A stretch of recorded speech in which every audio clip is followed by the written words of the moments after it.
Hello and welcome to Varnblog. And today we are having our now semi-annual check-in with the Marxist Unity Group about prospects. Now that we are approximately 2 years into the Trump administration, we have about a half a year of Mayor Mamdani's situation, not even a half a year, more like a fourth of a year of Mayor Mamdani's situation to look at. And there's been another convention of the DSA. And so a few other differences is I am no longer an outside bitching about the DSA, but I'm inside bitching about the DSA. So there's that.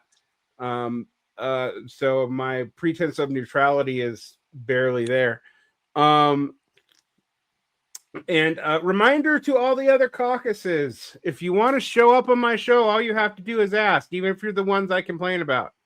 So there you go.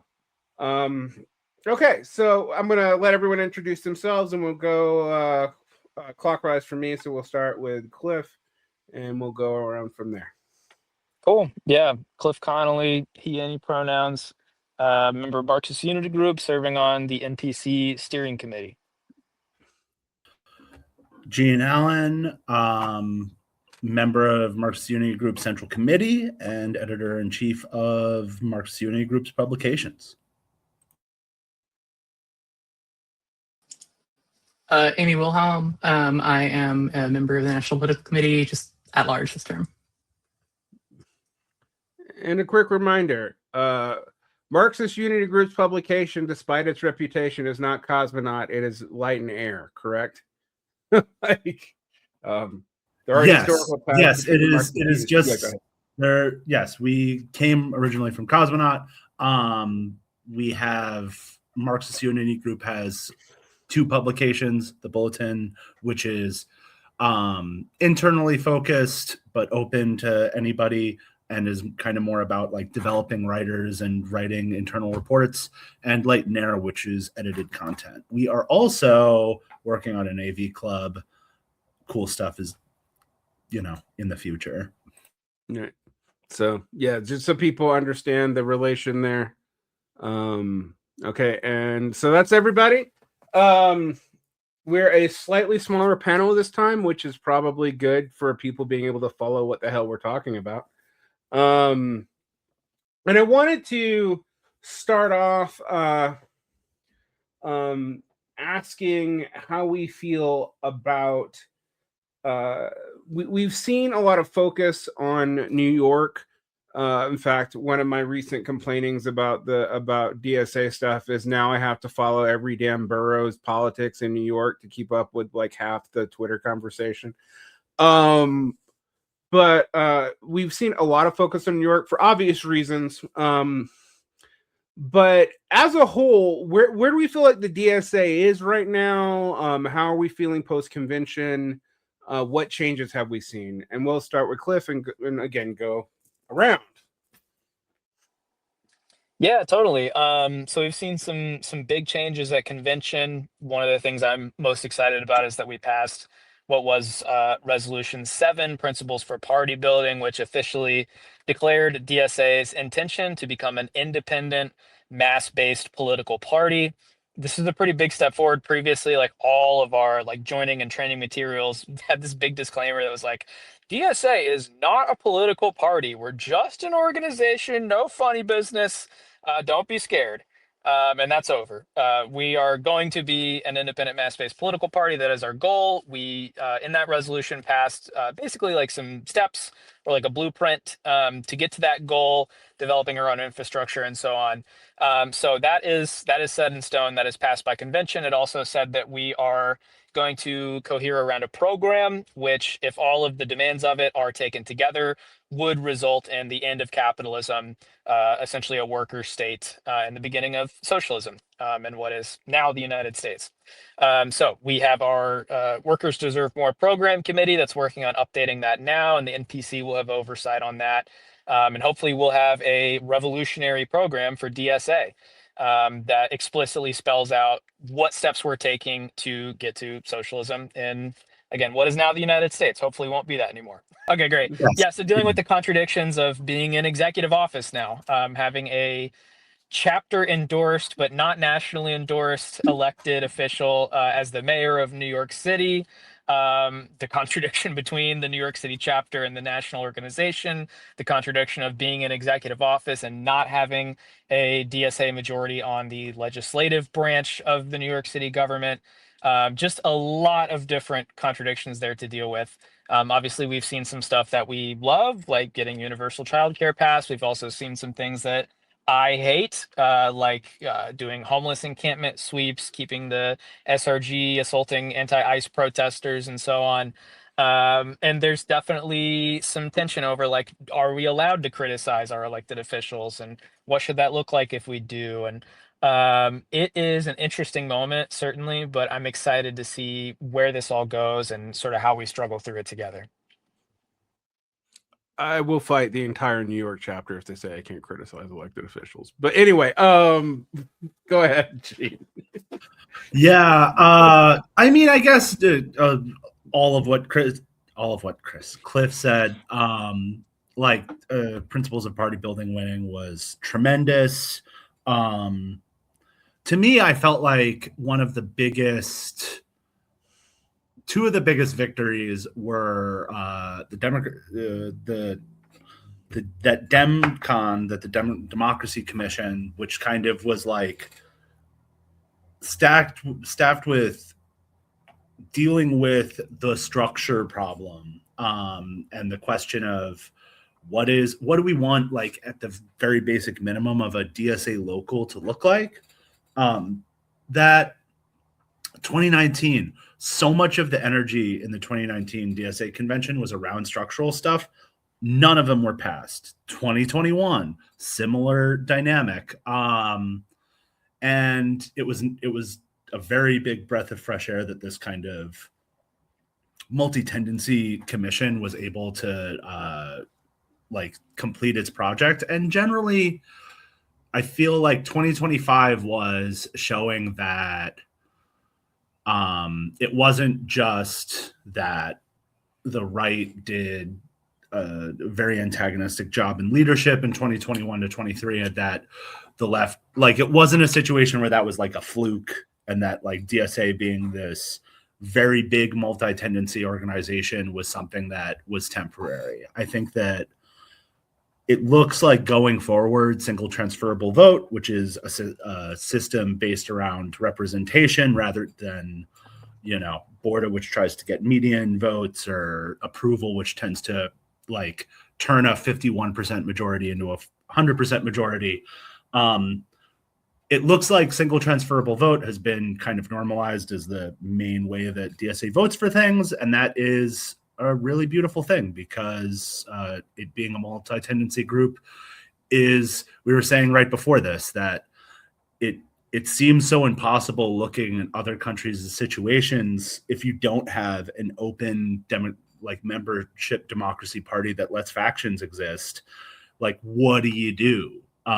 Because cobbling it together from local activists seems very daunting. Or you wait for a civil war. There's that. But I would also just, quickly say that where DSA is now feels less to do with the convention and more to do with, and even less to do with Mamdani and more to do with this very weird political moment that we find ourselves in. Mm-hmm. And I do want to highlight Cliff's piece. On the one hand, I'm saying that, like, I feel like we're almost in a moment where vision is more important than practical, or like practical organizing is happening, but nobody knows, like, how we're supposed to actually accomplish the things that we are asking for, except, like, act on the defensive and hope that Trump, like, finds a new thing to fuck up. And that is a very odd moment to be in, but I'm glad to be in it with DSA. And Amy, yeah, I don't know that I have much to add to what's been said. I think that I think DSA is still in a period of growing pains. And with the rapid growth we've seen, like that's just a thing that continues. I think that we are in a dispersed way, but we're trying to systematize, like figure out like what about after Trump? In Biden's presidency, DSA faced a lot of challenges, like A lot of retaining attrition. people, a lot of attrition. Yeah. I think that although I'm certainly not one of those people who are largely not organizing, who are kind of who will say, well, we need that kind of pain to bring people to the left. But just objectively, like that's when people get activated, is when they have something that they know they want to fight for. And you look through history and there's always these kind of surges. There's always an ebb and flow. And how do we keep flowing through the ebb, I guess. Like that's something that I think that honestly the principles of party building points towards directions that we can go with that. But yeah, I also really want to say I agree with Gene. There's the multi-tendency nature of DSA. I think for all it can be frustrating at times, I think we all have that frustration at times. It is something that's here to stay. It is something that is beneficial for us. And I think we're seeing that kind of come through. It's like, during the, or after the NPC election, or after the convention where we had NPC election, something that I think it was actually our managing director now who said, it's not like there's no real majority on the NPC.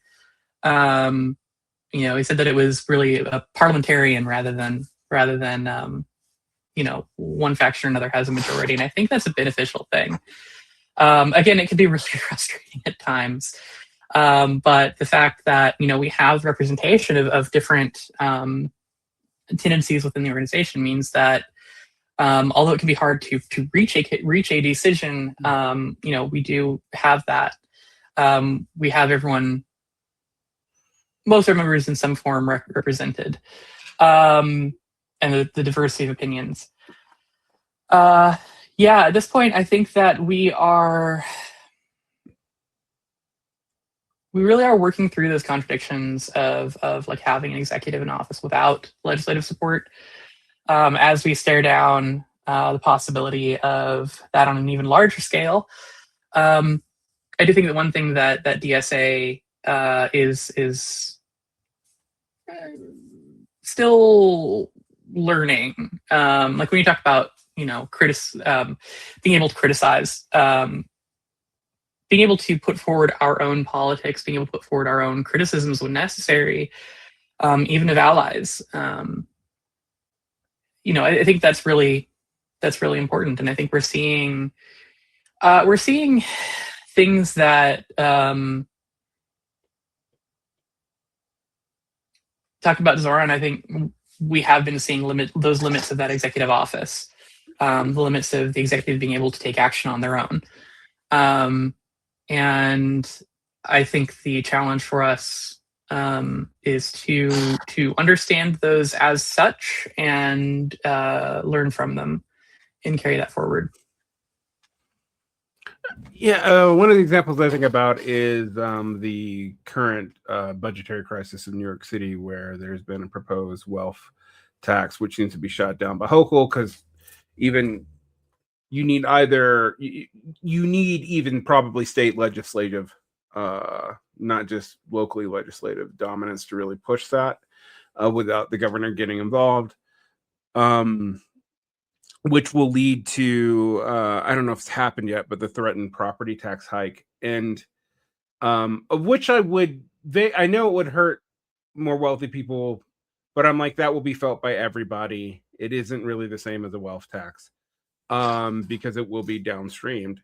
And that's a limitation of just not having other options. It's, I'm not criticizing Mamdani here. but if you don't have a legislative majority, I don't know how you push that kind of stuff through in a responsible way without these kinds of, punitive gamemanship things that he's, trying to do. I know, I'm in a weird position as being friends with avowed and explicit ultra leftists, but also normie dirtbag social democrats who complain whenever I go after AOC. It's a weird position to be in, but they're both in my even in my personal orbit, not just in my chapter or whatever. But it is strange because one of the things that's being debated right now, I don't know if it's happened yet, is talks about endorsing AOC with the New York chapters for various things after she's already lost an endorsement in the past. And on one hand, I'm in Utah. I don't have any say in that. I don't have any say in what the New York chapter is going to do. On the other, it is interesting because it's like, okay, but we're talking about endorsing someone potentially for national office, not just regional offices, and how do we handle that? Without a program, I feel really weird endorsing anyone for a national office because I have no idea on what criterion in which we would judge them. And as anyone who ever watches DSA X knows, we like fighting about that stuff. So I wanted to ask you guys, like, where are we at in regards to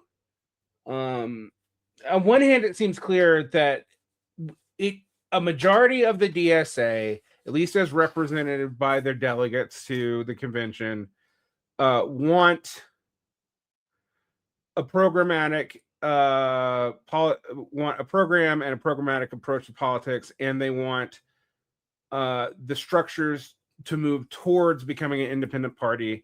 At the same time, I can tell you whenever I say that it's DSAers more than anyone else who are yelling at me. Like, so, maybe the minority faction is just louder now that they're no longer the majority. I don't know. But where are we at in regards to that? How do we handle this focus on the executive? Because it's going to be a temptation for us over and over and over again, because that's where our national politics is, and our current legislative bodies seem so well. Do they do anything?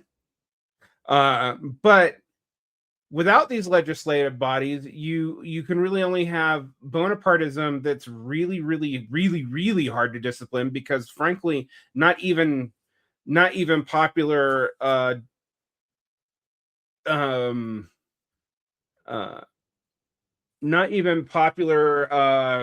abstentions would necessarily discipline a second term executive, because they don't need re-election. So how do you feel like we're doing as a whole on those questions? And we'll start with Jean. I always make your name more French. I keep want to call you Jean, but you go ahead. But this is kind of perfect. Now we're like, so that way, by the end of it, all of us are just repeating what Amy said. And that'll be when we're all saying the best stuff. Yeah, I think that there's like a couple of problems. One is, I think that the last time we talked, I said that Zoran didn't even really get the chance to be just careerist, or I don't know if that saying that to someone else. Like,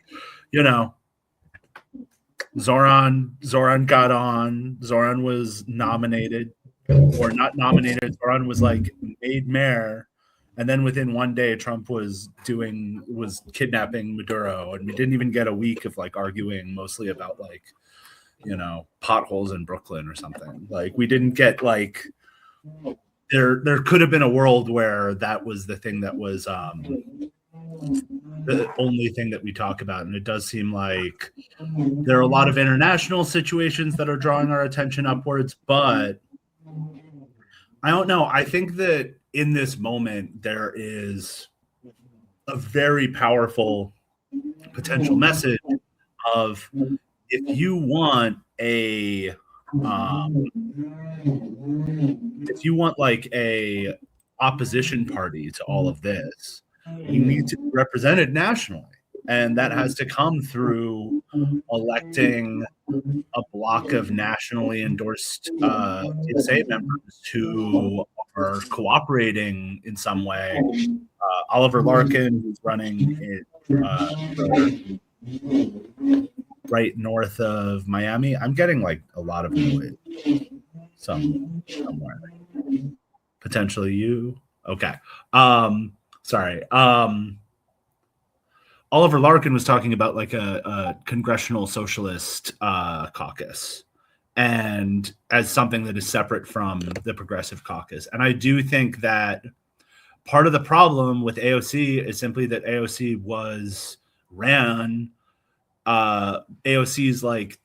AOC precedes DSA's electoral program. Even like the basest level of our electoral program, AOC precedes that, which is difficult.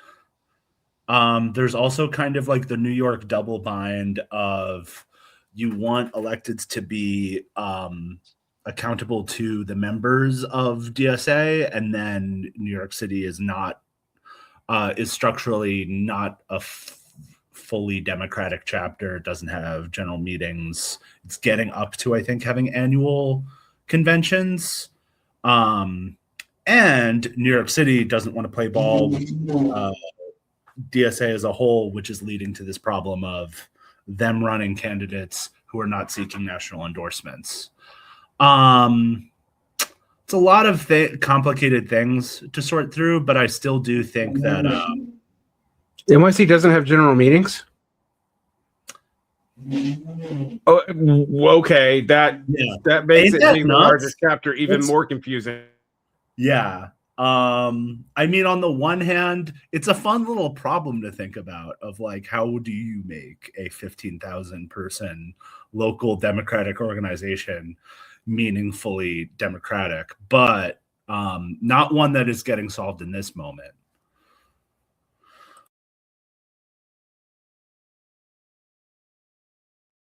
You also seem to have the problem of like what I think about is like the R revolution problem, which is like the relying on things outside of and not controlled by the DSA to do future funding and even internal disciplining.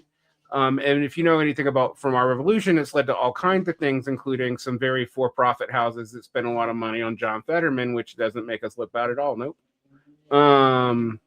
Not being sarcastic there. Yes, I am. So the question becomes to me is like, how do we deal with this? And the other thing I think, maybe this is a structural question, is how to think about how to get beyond this structure. Is checking in with the DSA Twitter or DSA X. There's a lot of debates right now, like how to respond on protests on Iran and this, that, and the other. And what I've seen from people like Eric Blanc, Comrade, and Frenemy, I don't know him personally, but I feel like I'm arguing with him on X a lot, is focus on prior progressive of movements, but judge solely by the number of cadres they got out there, not by if their policy goals were achieved in any way. And I do wonder about that, because if you're a programmatic organization, it's not just about cadre, it's also about, can you actually do the program or not? And I wanted to get your thoughts about how we get into a different mindset around that. I'm just going to really quickly, and then I'm going to let our NPC members talk. But I've been thinking about this. There was this person who was like, the Black Panthers didn't fail. They made a great hospital in Seattle. And I'm like, that's cool. That wasn't their goal. That was not their goal at all. Their goal was not to have laundromats or nice bookstores, or like, they were trying to overthrow the United States and overthrow white supremacy, and they failed. And like, it's like the fandomization. We don't want to be mean to this like parasocial relationship we have to ex-revolutionaries, but if we don't actually like, we can't let ourselves like fall into this kind of like, well, isn't stopping the Iran war the friends we made along the way? Like, no, it is not. We weren't able to find a lever of pressure on the Trump administration on foreign policy within the last 3 months that he started doing this insane adventurous nonsense. And that's going to keep on being a problem. It's something that it makes sense why people are arguing about protests. I attended a PSL protest this week, and all of the speakers were talking like Cosmonauts Letters section, which is something that we can get into. But I was just thinking, like, we marched in a circle and then like came back to, and then did another chant. And I'm like, this has nothing to do with anything. Like, I'm doing this. I'm glad that I'm here with these comrades, but like, this isn't moving the needle on Donald Trump, whether or not he's going to nuke Iran or not.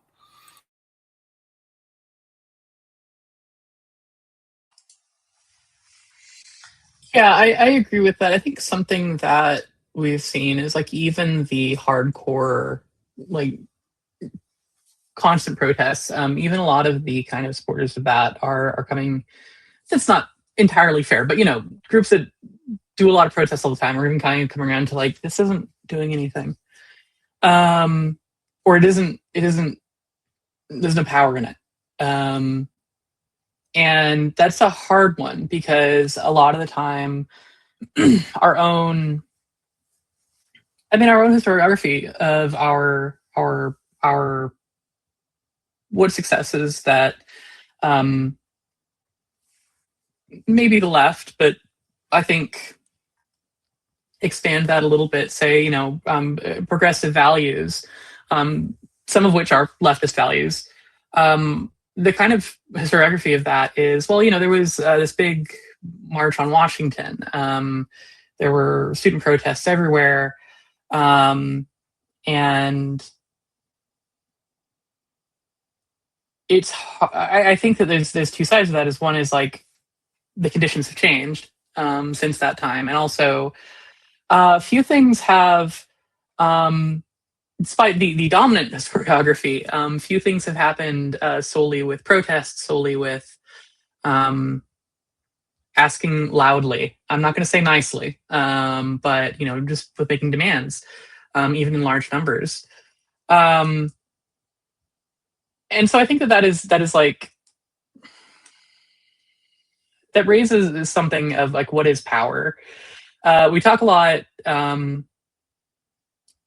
A lot of things in DSA, we talk about building power, and unfortunately, I think sometimes that can become a bit of a thought terminating cliche. It's like, oh, this thing is going to build power, we have to do it, or this thing builds power, we're not going to worry about. I don't know, but I see that in conversations about a lot of the electoral work, and it's something that makes a challenge. It's one of the challenges with kind of trying to have a more programmatic electoral program, is that a lot of the time, well, getting people in office builds power. Set that aside. What happens a lot is then getting people in office becomes the priority, keeping people in office. Cutting deals to try and get parts of the agenda passed, while abandoning others. And like, that's something that I think we see especially through I don't want to keep coming back to this so much, but it's both like a thing now and a future thing to think about. That's something we see especially through executive office, both with socialists now, socialists in the past, progressives in the past, is that things fall by the wayside if they have to in order to get some of the agenda passed. And there's also so questions of what is power, also who's getting power, but power essentially, I don't know where I saw this definition, is the ability to impose your own will regardless of opposition. And the only way that we can do that, the only way that the working class, the worker movement, however you want to put it, the only way that socialists can do it is through majoritarian action. And there's a tension, I think, between the kind of idea of we want to get socialists in office to do good things, and we want socialists in office to be organizers in chief. That's such a good name. That's such a good term. Sometimes, being that lead organizer, supporting mass organizing is going to look a lot different from being able to cut those deals. You have to speak truth to power, even when you have some modicum of it. And that can create risks. There's a see sometimes okay, well, we want to have a programmatic thing. We want to have an electoral program. Well, what about when people disagree with the program and they don't elect our candidates? It's well, then we try harder to convince them. We use the bully pulpit of the use the bully pulpit in office and use that use the opportunity of running for office to speak to people. And if you don't win, you don't win. But yeah, I think in those terms, there is that tension of fighting for reforms, which I'm not trying to say that we shouldn't fight for reforms. I think we do have to, obviously, and we do have to, in some cases, win. You have to deliver. But when we can't deliver, we have to be clear about why. I think one thing that, just keep coming back to this, it was reported this week that I guess New York's the NYPD gang database is here to stay, and that was a big thing that Zoran said. We're going to get rid of the gang database, and it's something that honestly socialists and progressives have been saying we got to get rid of this for a long time, and now it's gone. You can look at looking at progressives, looking at the presidency. Obama promised to close Gitmo. It's still there. We are still occupying a region of Cuba to run a prison. And I think that was earnest. I think that was an earnest promise. I think that's something he really wanted to do. And just the same, I think that the promises of the Zorn campaign, those were earnest promises. We're not going to mess with funding for libraries and other public services.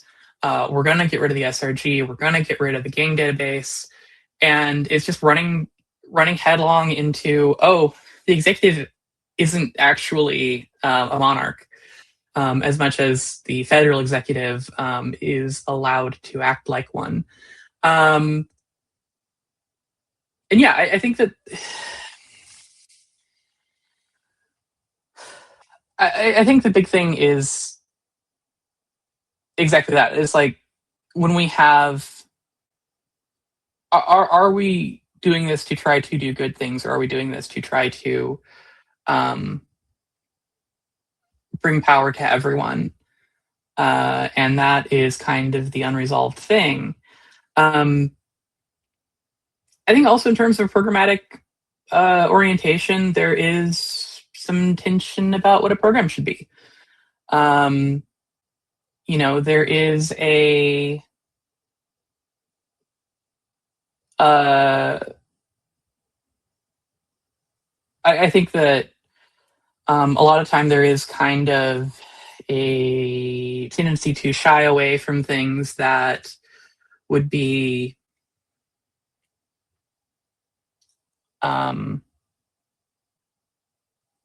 might be seen as alienating to some people. And I know that some of the discussions around this is kind of the revision of work serve more has been like, well, we don't want to include this particular thing because that might be alienating people. And it's like, okay, but like if we believe it's right, we should say it, and we should put forward what we believe and try to win people to that, rather than putting forward what we think will be popular and trying to I don't know. I think that risks being like a bait and switch, which nobody likes. But then also, yeah, I mean, when we have something that is our position, that is a comprehensive our position, what does it look like for the working class as a whole to take power? What does it look like to do that in a way that isn't just like it's expressed through this or that person that we trust to whatever extent, which is kind of what it looks like now when we talk about building power in DSA. How are we going to balance that against, well, people want to get in office, and when someone's in office, like that's a career. Yeah, I think figuring out how to express that and then how to make that part of an electoral program. I think whether or not candidates want to play along in some cases, that is something that we need to work through. On the like how DSA interfaces with the current protest wave, I don't think that our ruling class particularly responds to the sort of peaceful protests movement that we're seeing right now with No Kings. I also don't think that our ruling class particularly responds to more violent or militant protest either. I think the question is economic leverage, right? And so we can look at some big examples of that. Dr. King did not live to see the Civil Rights Act being passed, right? He played a major role in building up this movement, raising the expectations, building all this infrastructure, tragically was killed. And then after that, when every major American city was on fire with riots, that caused a major economic disruption and the Civil Rights Act was passed. I think there's been a lot of hay made about how the George Floyd movement did not accomplish all of its goals. That's certainly true that protest wave in 2020 did not accomplish all of its goals, but it did accomplish a major demand, which was put Derek Chauvin in prison. And I don't think that would have happened if a police precinct hadn't been burned to the ground, right? If there was not just threat, but active economic disruption happening. It is that question of leverage. That's it. That's the only thing there is when you're trying to win a demand, is just, do you have the leverage or not on the person you're negotiating with to get them to acquiesce to that demand? And right now, the people with the most leverage over the United States government is the Islamic Republic of Iran. And Godspeed to them if they can use that leverage to end this war. That would make the world a safer place for everybody on planet Earth. I don't think that like No Kings or anything we're seeing in the streets at this moment it's going to be a factor in Trump's decisions about the war in Iran. But I think it's absolutely worth us engaging with. I don't know that we needed to endorse it and say that it matches our theory of change, but we're past that. So at this point, I've seen massive returns on attending and interfacing with No Kings protests, bringing people into DSA through that metric. Just having this forum where there are hundreds and hundreds of people, even in small towns, out on the streets, pissed off, ready to hear the good news of democratic socialism. That's huge. And not just ready to hear it and like become sympathizers or even just join, but to get active. The last No Kings protest that I went to, we got like 60 ballot petitions signed for Oliver Larkin, who's running for Congress in Florida, as a DSA endorsed candidate. Clearly with anti-Zionist, anti-war positions. So that was really cool. A lot of the people then showed up to like a new member orientation afterward. That was really cool. So there absolutely is utility, I think, in interfacing with the street movement as such. that we're seeing right now. But I definitely don't want to do that with the illusion that like we're gonna get the No Kings organizers to become socialists. I think that there's some comrades who see it that way, and respectfully, I do not see that possibility. What I do see is being able to move masses of people who are politically activated right now away from those sorts of liberal organizations and into a revolutionary program, which DSA is building. And that point about No Kings is interesting because I gathered that it is regionally variant who participates. Here, it is really, really old. It is overwhelmingly people over 55. And I know that's a stereotype, but like I've gone and that's what I've seen. We were able to pivot a lot of people towards various things, including the DSA, though, when they attacked collective organizing rights here in Salt Lake, and we won that battle even in the reddest of counties, because we had to win it in every single county in the state. So even in, you know, I don't know what you guys know about Central Utah, but it makes upstate New York seem like San Francisco.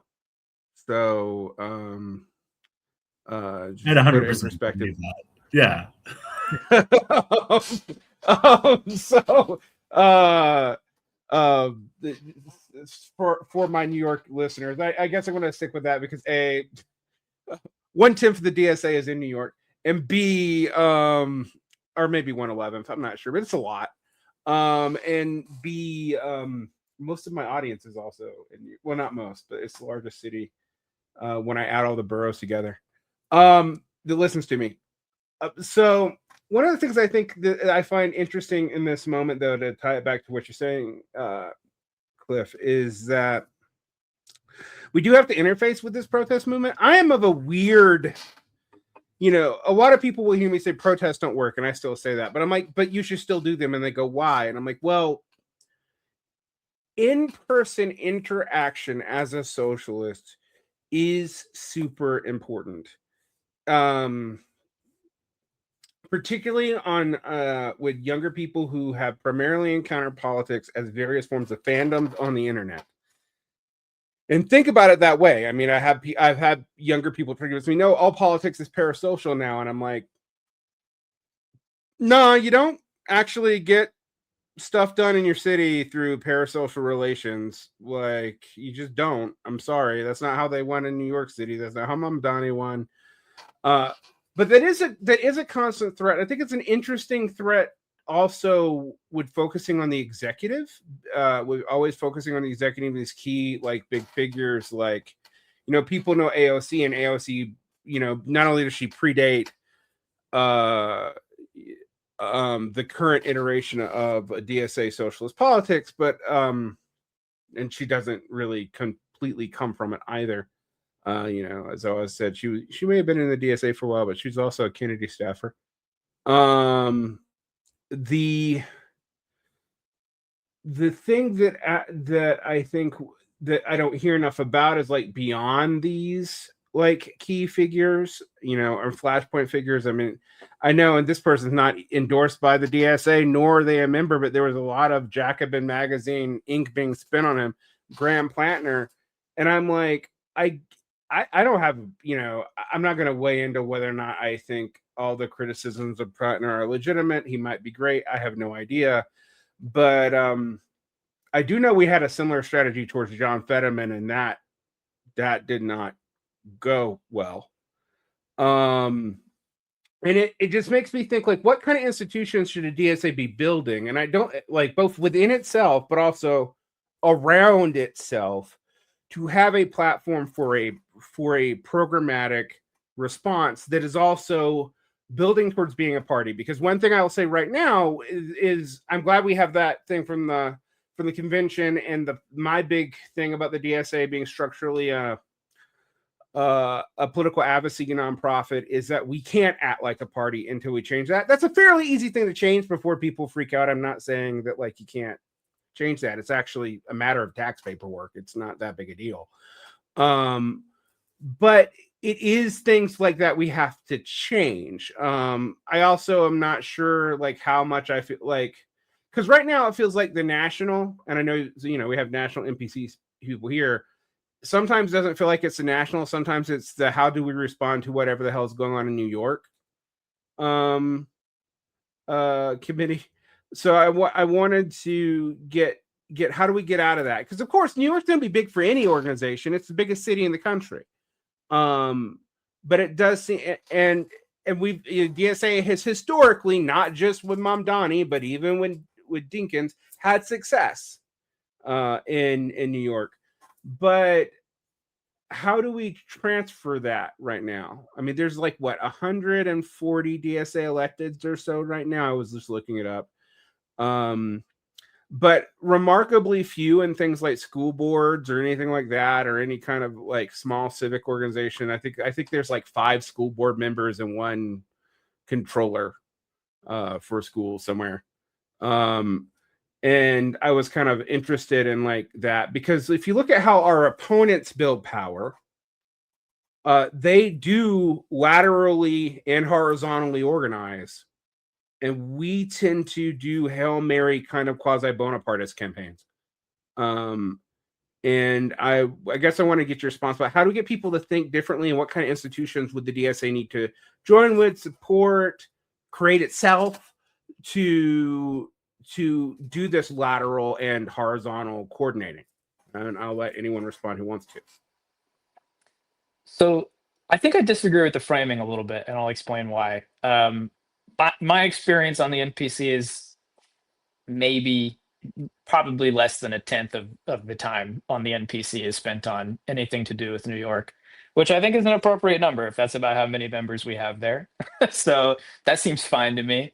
On the question of the electoral program, I don't think it's true that we tend to focus on these Bonapartist Hail Marys. I think that's a relatively new development that we've seen with Zohran Mamdani, and then I think I would characterize the mayoral candidate in Athens, Georgia, that way as well.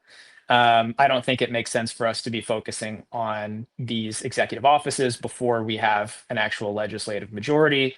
I've made that clear many times. I am voting against anyone who applies for our endorsement for executive office if they don't have a majority of DSA members in the legislature of whatever body it is that they're running for, whether it's governor, mayor, whatever it is. I don't think that project is worth our time. I do think that we should be focused on building up these majorities, not just in smaller offices, but also in Congress. We should absolutely be focusing on a congressional slate, which there absolutely is a constituency for both in DSA and actual constituencies that we have to win the elections of. And I'm certainly not opposed to going to some of these like smaller offices. My chapter has an elected official who's the chief of the water or something like that. I don't know what it is, but it's like 10 people voted in this election to make him in charge of the water. So if we had a bunch of offices like that in Orlando, where I'm from, I don't know, that would open up some interesting opportunities. But I'd much rather focus on things like a majority on city council legislature, the state house, Florida representatives, and then getting people elected to Congress as DSA members from Florida as well. That would be where I would want to focus. And I think once you have that sort of horizontal majority, if you want to call it that, I think that's when we can start looking at building up this sort of executive electoral program. But I think it's premature. It's a shortcut, and in the end, it's going to produce these contradictions where DSA is in charge of the police department, and we're not doing anything to change how they operate. That's the current situation in New York City. That's unacceptable. We never should have found ourselves in that position. I think it is just impatience that drives that kind of decision making, to go like, there's climate change, there's war, there's genocide. Like, we have to right now seize the levers of state power. And in the American imagination, that's executive office. But that only works for the ruling class, right?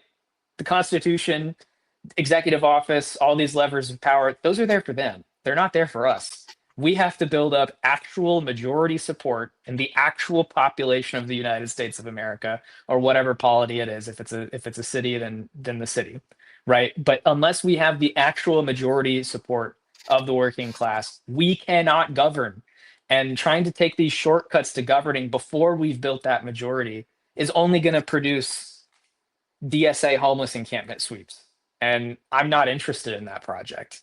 So I'll leave it there.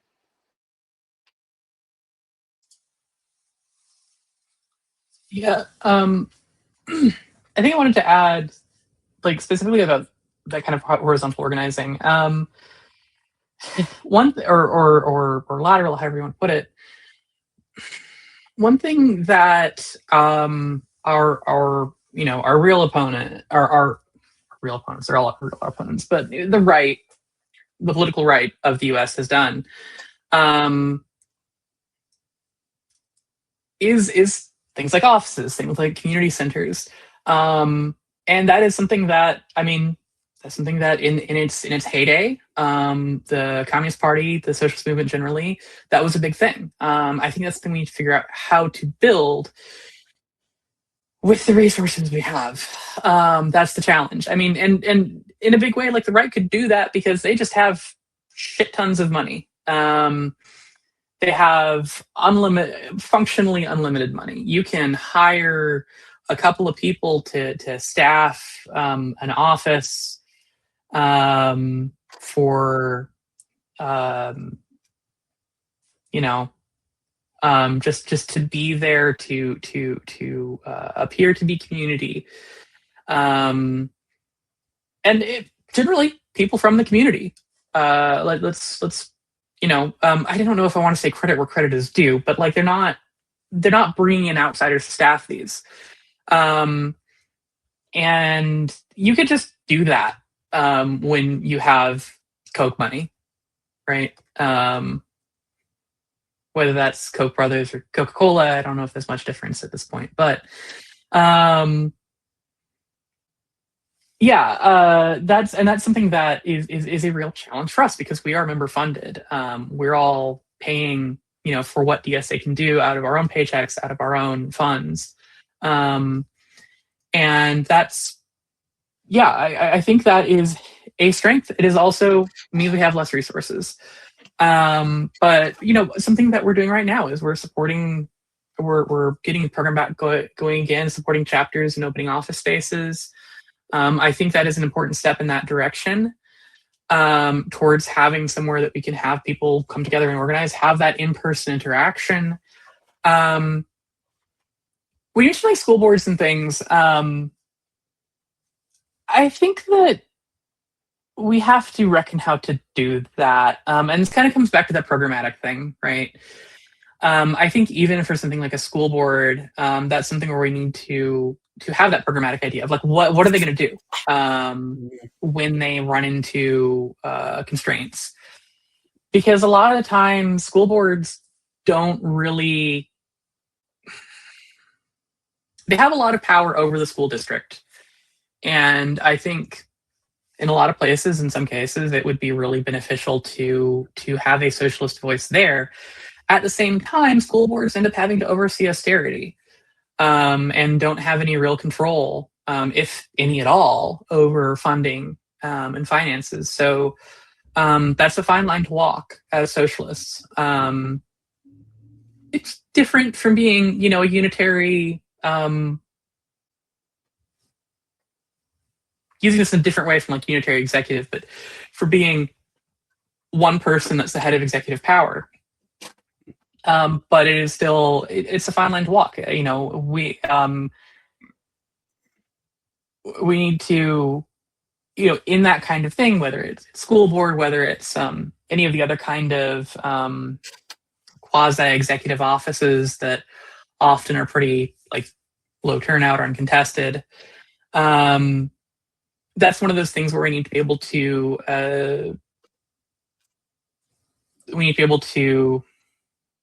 step up and say, we are fighting against austerity, but we're turning our guns on the state too. So we need to, I don't know. pass a deficit budget and dare the state to do something about it. Would it work? I don't know what work means there. Just an idea. But yeah, like those kinds of things.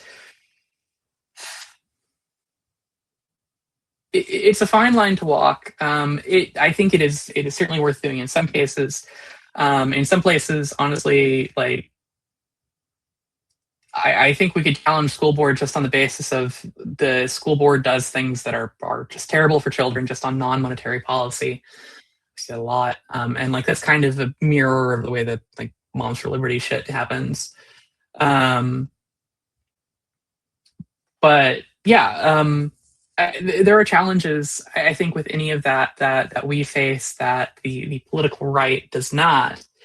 But you know, there are ways that we're working towards building that ability to organize, to build community.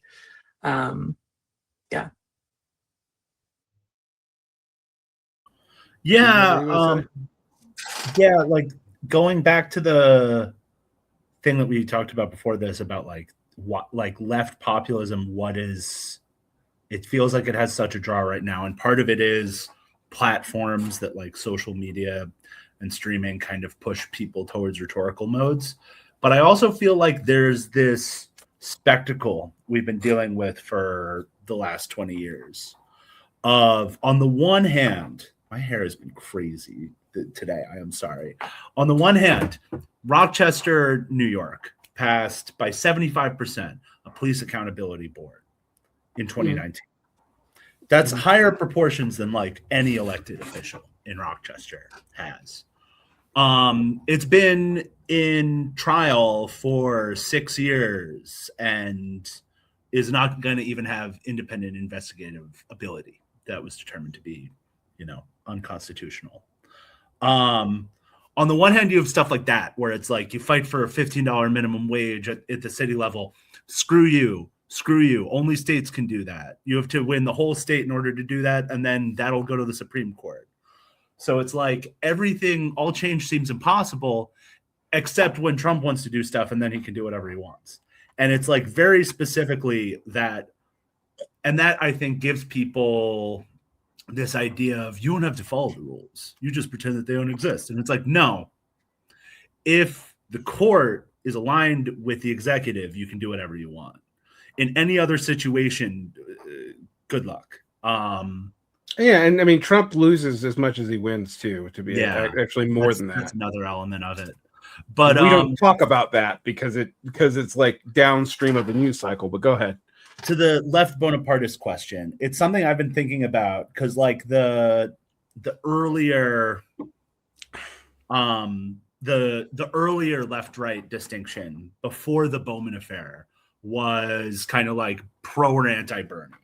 And it was really like pro Bernie campaign versus pro localism, effectively. Like, no, it's not about running someone for president. It's about like working really hard to have a community garden and stuff.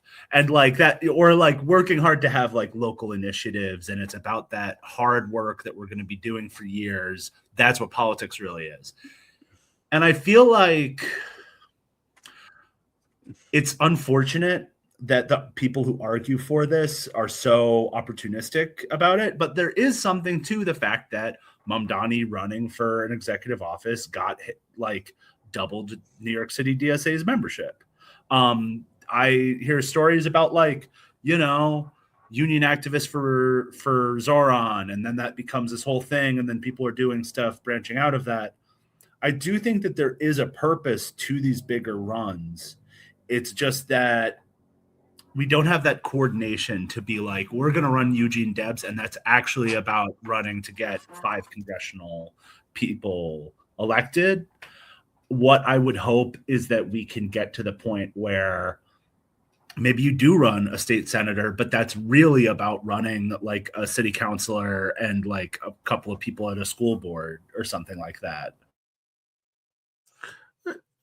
I like Amy's point about the programmatic nature being necessary, because I will say, for example, like there was like to have a slate to make it into a political issue rather than, because like when you run for school board, it's all technocratic stuff. You know. I was about to say that there are examples of the DSA running for school boards that aren't those four mentioned those four people that I was thinking about. And they're usually like protect trans rights, which I'm all about, but also that's not actually the majority of what you're going to do in a school board at all.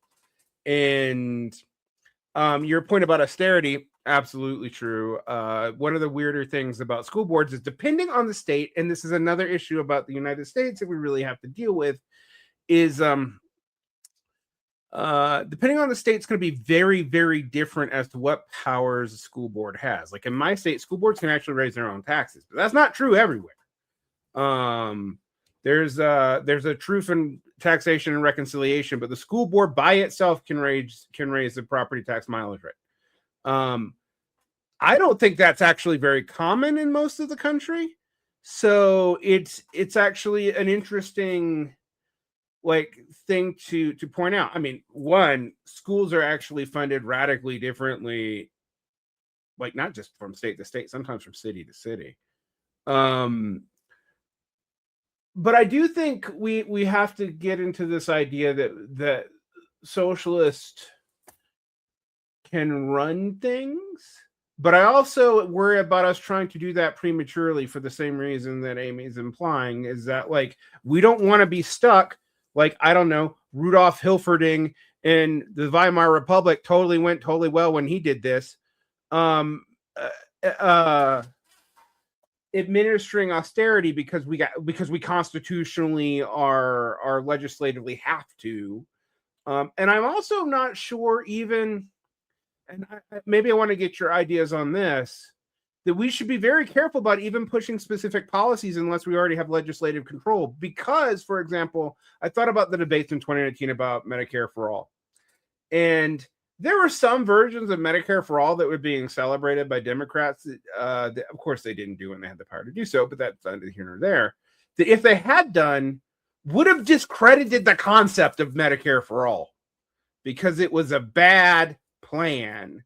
But it would have had Bernie's branding all over it.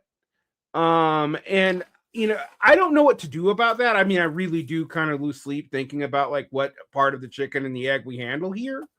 But maybe that's one thing I want.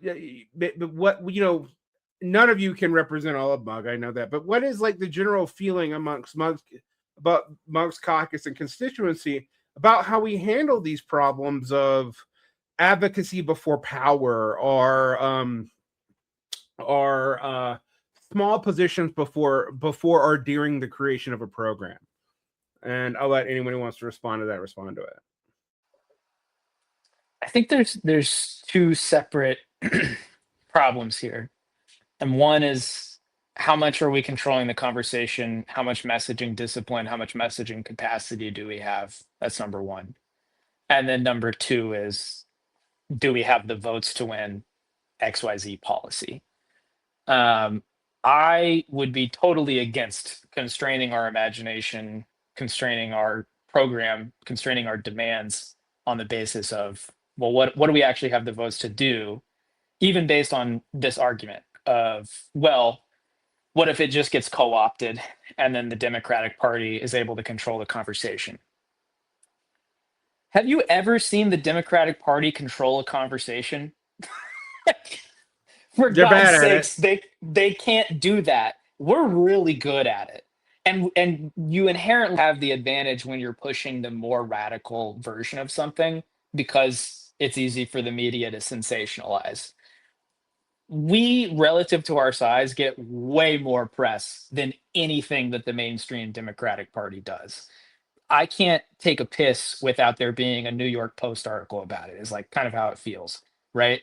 That's life in the DSA, baby. So I don't really see this as a problem. I think if we put forward a radical, revolutionary set of demands and then parts of the ruling class try to co-opt it and push a shittier version of it, at this point, I feel like it's intuitive to the public to be like, oh, this is like a shittier version of the thing I actually want that won't work. Like that is the experience of American politics at this point. And I think it would be very easy for us to control that conversation. I think there's a lot of like comms infrastructure that we can continue building. But one certainly positive thing about the Zoran campaign is it clearly showed when you put forward a more radical version of demands that the Democrats will try to water down, they're not capable of co-opting that anymore. I think that used to be the case. I don't think it's the case anymore. So I don't see that as a good reason to constrain ourselves. I think we absolutely should be agitating for the demands that will put the working class in control of this country, doing it on those terms and saying, listen, we don't live in a democracy and it's time to change that. And here's the things that will change it. The Democrats are never going to say, we don't live in a democracy. You don't get a say in what your government does, and we're going to change that. So tying all of our different policy demands to that fundamental lack of democracy, I think is what will make it impossible for that message to be co-opted. But the challenge there is we have to have the messaging discipline to do that. The way that Zoran tied every question that came up back to affordability is what DSA candidates should actually be doing with democracy, including affordability. Affordability is something that we should be tying back to democracy. You can't afford to live, therefore you cannot afford to be a political subject. There's better ways to put it for campaign messaging, but that I think really should be the core of the messaging that DSA is putting out. That's not something any of our opponents are going to touch with a 10-foot pole. What they're going to do is have a crazy New York Post article with us with Satan horns and hammer and sickle, and it's just going to make people like us more. So I'm really not worried about that problem. As we were talking about before the show, since joining the DSA, I've now appeared in the New York Post article, and I'm not even in New York. So, like, not even a little bit. So there's that. I'd be interested in when I go do my decadally New York visit this summer to promote a book. If I'm going to get a New York Post haters showing up. But anyway, that's a good point. What's everyone else's response to those issues? I guess the one thing I do want to separate about a little bit though. I wasn't so much focusing on demands, but if we had the votes on a policy, but not on administering that policy for some strange reason, I guess what I'm taking from you, Crift, is we could easily pivot to opposing the policy that was done in our name because it's shitty, like we should have done with the ACA in like 2014 or whatever.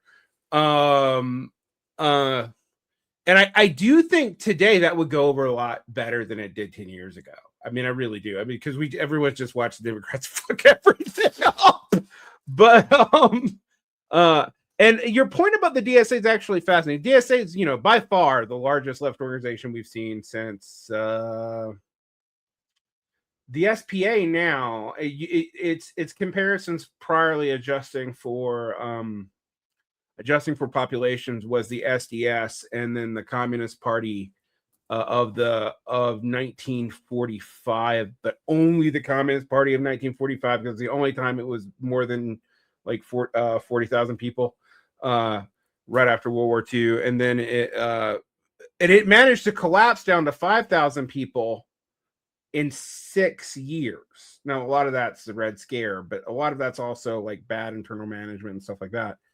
The DSA has an interesting problem that I maybe want to tie into this question as that you asked, the other part that Cliff answered, because it does seem like we get a lot of people excited about campaigns that are not exactly what the DSA actually spends most of its time doing. Because like my commentary about the Hail Mary campaigns, I actually know that's not fair, but that's the only thing you hear about. And so as you guys maybe answer that other question, can you tie in, what do we do with these things that we think are tactically problematic, but build cadres real fast. Like, you know, executive runs are the Bernie Sanders campaign, or the Green New Deal, which I don't think I actually oppose the Green New Deal, but you know what I mean. Amy, Jane, you want to pick that up? Now I'm Jane. This is new. All sorts of pronunciations of this name. Yeah, your name's gonna get weirder and weirder. Yeah. I feel really bad because this week my boyfriend was like, is your theory of change that more people need to write articles? And I'm like, it's not only that. But I do think that part of the problem, I wrote this introduction. Rochester's local newsletter republished Go Left Young Writers. And I had an introduction that's like, we're the only people who are going to tell our stories, because there's no money to be made off of talking about working class socialists. And that really, it's something I've been thinking about. We're talking about protests, the way that people are talking about campus protests, that we've spent 3 years talking over the campus left, and now that we're looking at the immediate history, it doesn't make sense, but it's still let's go to Bret Stephens and ask him what the campus left is up to. It's we're just going to op-ed writers, and I think that part of the problem is that while DSA does have a very it is a larger socialist organization than we've had in a long time, a lot of people are still the discourses that are going on in DSA are totally alien to a lot of people still. And that is, part of it is the problem of part of it's the problem of our press.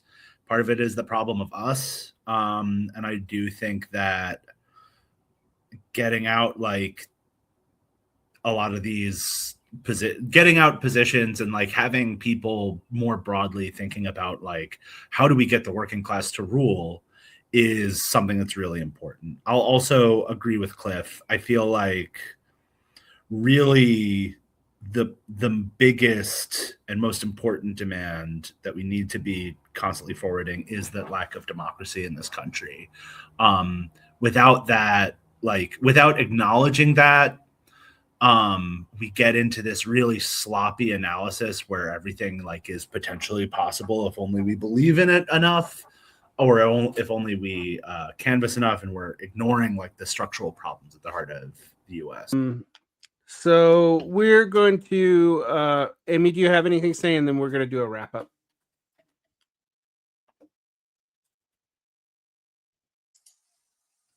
I did, and I lost it. I'm sorry. Oh, it's okay. Yeah. So final things, I guess I'm going to throw out some context. DSA has grown massively. New York chapters have doubled. The mystical 100K number has now been surpassed. I think we're between 5 and 10,000 over that. I'm not quite sure exactly where we are. But I have been pushing people on retention. It's, because I'll be honest with you, I know more ex-DSAers than DSAers, and I know a lot of DSAers. And maybe getting people back. Maybe we want these people back.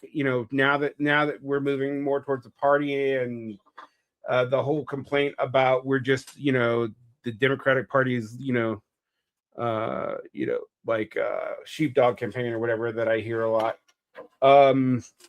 is not as true, if it was ever true at all. So what do you guys see as a way to get people back involved, and keep them involved? Because my fear is you get some big rush of someone like Mamdani, but we don't know that all these. I think Mamdani's been doing a really good job. He's actually a great politician, but I also think all the structural problems make this still a serious issue, because eventually you're going to run into funding problems and stuff like that you can't just fix through the will of the mayor. And that's in in a city where the mayor has a lot of power, and like thank you, Giuliani and Bloomberg. But if you could easily end up in a Brandon Johnson situation where you get stalled, and because you're stalled, your popularity drops dramatically. Or in an AOC situation where AOC's popularity, even amongst people adjacent to DSA, seems to rise and fall by the second. Like I actually can't keep up if I'm supposed to hate her or love her on any given day. And I worry about if we're associated with particular figures, all right, that our fates are tied to figures that maybe they're good cadres, maybe it's not even about them, but that they hit walls that we can't get around. And I really do think, like, it's easy to do that with the Democrats. It's a little bit harder to do with Zohran Mamdani or even Bernie Sanders, although we've probably have managed to do that somewhat with Bernie Sanders. But with Zohran, I mean, he's a cadre. If you have to go after him from the standpoint of stuff that's not even necessarily his fault. I think I want to be clear on this. It's not like the betrayal narrative. This is he can't do it, but we need to make sure it's understood that he's not going to. And if we don't, why, we might be tarred with that failure. I just think, like, how do we do that and keep people engaged and in building this program? And what ways do you guys see for us to do that? Because what I don't want to see is another 2019 where DSA was almost at 100K, and within a year and a half, the DSA lost almost 30,000 members, depending on how you calculated it. It's a lot. I mean, it was quite a bit. And I definitely don't want a situation. Now, I don't think we're under red scare conditions as bad as Trump is. We haven't had that yet.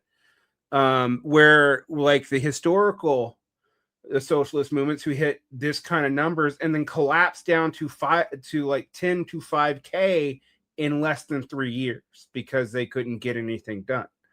And so I don't want that. I think we have momentum. I think the momentum needs to be maintained, but I don't know that it can be maintained off of an individual or a city. And so what ideas do you guys have to keep it going? Yeah, I think the absolute key is doubling down on DSA's democracy. Point taken about 2019. Another thing that happened within a year and a half of 2019 is that society came to a screeching halt. So I do think that had a lot to do with, you couldn't physically see anyone, at least where I was in Chicago at the time. I think it was probably different in Florida. Anyway, doubling down on DSA democracy, I think, is the answer to that. DSA is the only space that I've experienced in this country where you actually have a say in the decisions that affect your life, at least within that organization. That's not my experience in my home. It's controlled by someone else. That's not my experience at work. It's controlled by someone else. It's not my experience in government. That's controlled by someone else. DSA is the only thing that I'm part of the collective control of. Doubling down on that is how we retain people. And I think the failure to do that is often what turns people off. I've been in 5 different DSA chapters. New York City is one of them. I lived up there in central Brooklyn for about a year. And frankly, I felt condescended to when I went to New York City DSA branch meetings, because it was just people who'd been elected to leadership telling me what was going on and like what events there were. And then, okay, please show up to these things. And it was just kind of like, okay, this is like another place where I'm potential labor, but there's no collective decision making happening in this space. And I think that more than anything is what frustrates people. That's an extreme example, but I think in every DSA chapter, there's times where you're like, I don't really feel like I got as much of a say in this as I should have, or I don't think that the way we made this collective decision was quite right. And DSA is so unique in that it's the only organization I know of like trying to solve that problem. And we're not there yet. But as Jane mentioned, We have the Democracy Commission reforms that I think, really went in the right direction. We're continuing to refine this. I think just having a mandate, like if you're a DSA chapter, you have to have a general meeting, even if it's delegated or whatever it is. There has to be regular spaces where members get to decide what the chapter does. I think definitely is needed. Coming to more collective agreements about how we do that. Like right now, we have mandated STV for delegate elections to convention. Why don't we mandate STV for fucking everything, like every election? Maybe it's not appropriate for every single one, but I think for most it is. So continuing to have those conversations of how do we make it so that if you join DSA, you are a political protagonist, and that's a dual question of the internal structure reforms and the external. Make your chapter go out and win things so that the decisions you make in the chapter have an effect on the community at large, whether that's through something like a mutual aid program or through an electoral program where you have elected representatives in government trying to carry out your will. Just absolutely being uncompromising about the fact that DSA is the only democratic space available to most people in the United States. That's what makes us special. That's what makes 100,000 people join DSA and not CPUSA or PSL or the IWW or any of these other like left-wing sects and grouplets. I've been in all of them, right? And never was I treated like an equal member who had an equal say with everybody else. That's not a thing, except in DSA. That's the DSA difference that we need to absolutely make the foundation of all of our decision making, I think. And that's how we keep people around.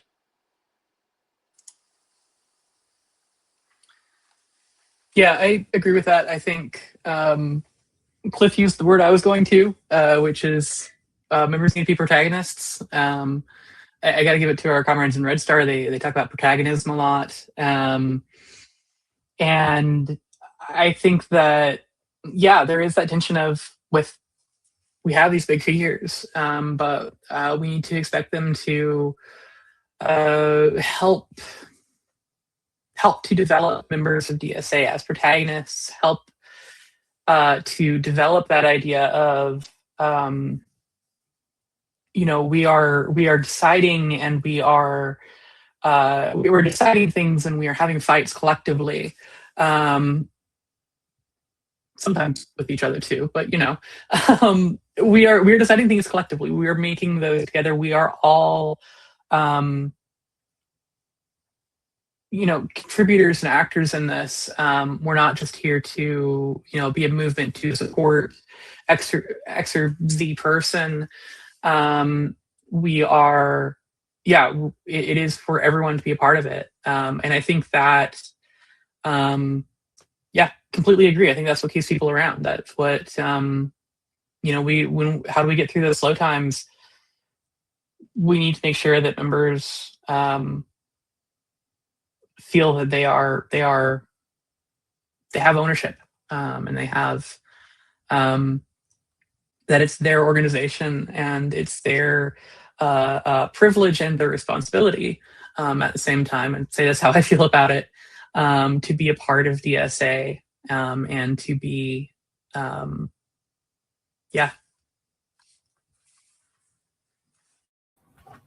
To lead us out, I think that there's also the element of developing our national apparatus more.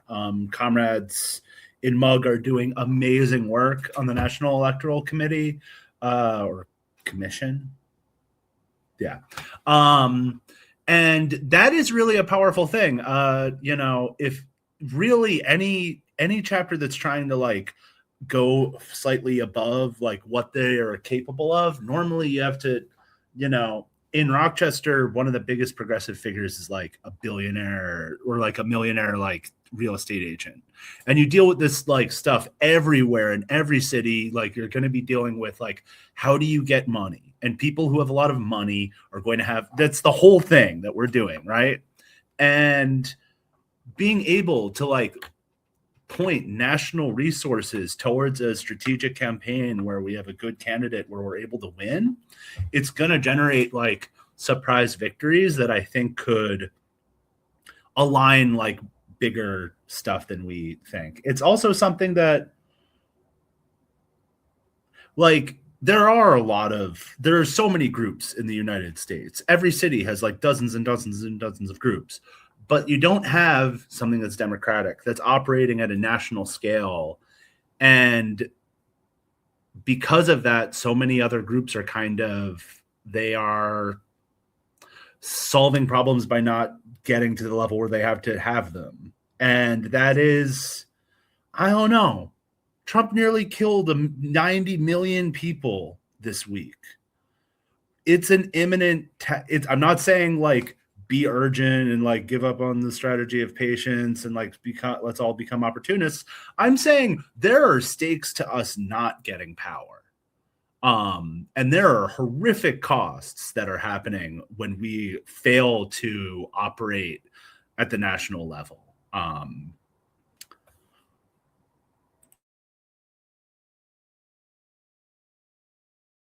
Also read 2666. It's a really good novel.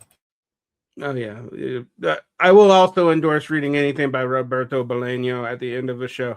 2666 blew my mind when I read it. I think about a decade ago. But anyway, so I wasn't expecting to do a literary endorsement. All right, where can people find out more about what Marxist Unity Group is doing? Anybody? MarxistUnity.com/light-and-air, or just Marxist Unity Group, MarxistUnity.com. Ask a punk. Yeah. Ask any real people in your area; they'll know. There's no Marxist Unity people in my area. Yet. But anyway, thank you guys for coming on. We'll come back and do this again. Hopefully the world won't end between now and then, because that'll be a real barrier to socialism if we're all dead. Inshallah. Maybe. Maybe. I don't know. Maybe. Anyway, I'm not going to get into weird metaphysical speculations. Thank you for your time, and I hope people get something out of this. And I await the comments of people complaining about me being a hypocrite for joining the DSA gladly, because I'm still just as annoying as I was before I was in the DSA, and about the same things. It's not annoying. Now you're agitating. Yeah, I was about to say, now I get a vote. Now I get to vote annoyingly. To back up Cliff's point. And I don't know. It does feel good. It does feel good to have a say, even when you lose it a lot. Like, not lose the say, but lose the vote. But at least I got the vote. All right. Thank you. And people should definitely check out Marxist Unity. They should check out the DSA main site. And DSA has a national publication. I wish they'd, and it's not Jacobin Magazine, despite what people think.